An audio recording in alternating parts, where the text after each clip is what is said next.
Bom dia, boa tarde, boa noite.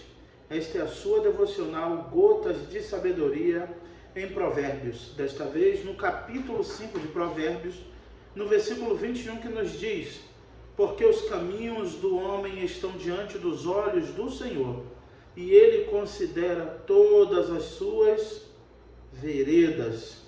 Quanto ao ímpio, as suas iniquidades o prenderão, e com as cordas do seu pecado será detido. Ele morrerá pela falta de disciplina, e pelo excesso de sua loucura sai cambaleando por aí. Impressionante, irmãos, como a Bíblia faz questão de sempre nos lembrar que os olhos do Senhor contemplam a vereda dos justos e dos ímpios. Os caminhos, o caminho que trilhamos, que escolhemos. E aqui não fala só de caminho numa localização geográfica, fala do caminho e caminhos do coração, os caminhos do coração do homem. Como o salmista também já orou: sonda-me, Senhor, e vê se há em mim algum caminho mau.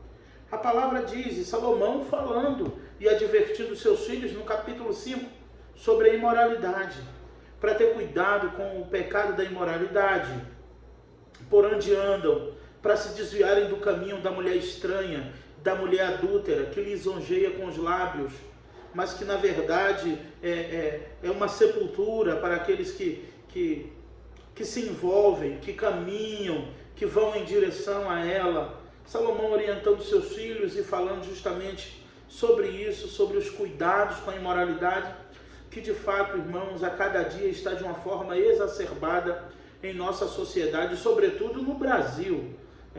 Então, irmãos, vivemos de fato dias desafiadores e devemos colocar os nossos caminhos diante do Senhor, as nossas veredas diante do Senhor. E essa palavra do Senhor é para a tua vida. Ele conhece o caminho dos justos. Aqui diz: o Senhor conhece o caminho, os caminhos do homem estão diante dos olhos do Senhor, e ele considera todas as veredas dos justos. Quer dizer, todos os homens, o caminho do homem, os caminhos estão diante do Senhor. Ele considera, ele observa, ele analisa, ele olha para a vereda dos justos. Com certeza se satisfaz, se alegra, porque o Senhor se alegra com a justiça, com aqueles que andam em suas veredas. Quanto ao ímpio, é um contraste. Provérbios tem muito isso. No hebraísmo, na literatura hebraica, é chamado de quiasmo, é esse contraponto.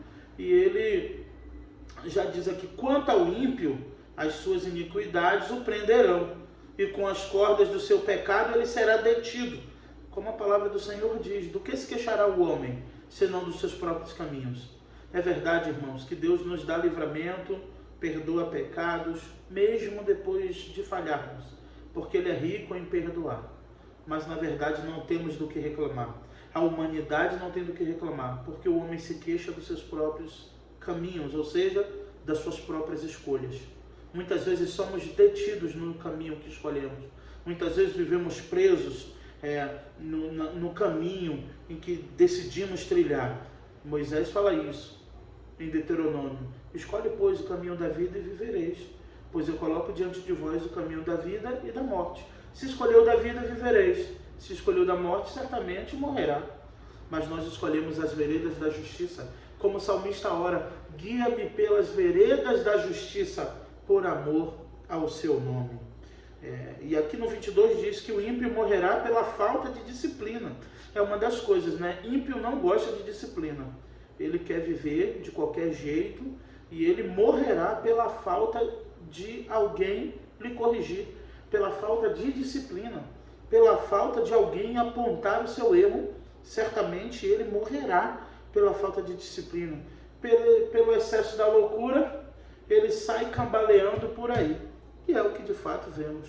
Muitos vivem cambaleando, claudicando, muitos vivem tropeçando, caindo e levantando a todo tempo, cambaleando pela falta de disciplina, pela iniquidade e porque de fato não anda nas veredas da justiça. Mas que nesta tarde o Senhor nos guie pela vereda da justiça por amor ao seu nome. Que nesse momento você possa se sentir conduzido pelo Senhor aos caminhos de vida eterna. que é a sua palavra. Ainda que você não seja um cristão, está ouvindo essa devocional, o Senhor tem caminhos de vida eterna para você. E o seu caminho é Jesus Cristo, que diz: eu sou o caminho, a verdade e a vida, e ninguém vem ao Pai senão por mim. Que Deus te abençoe rica e poderosamente.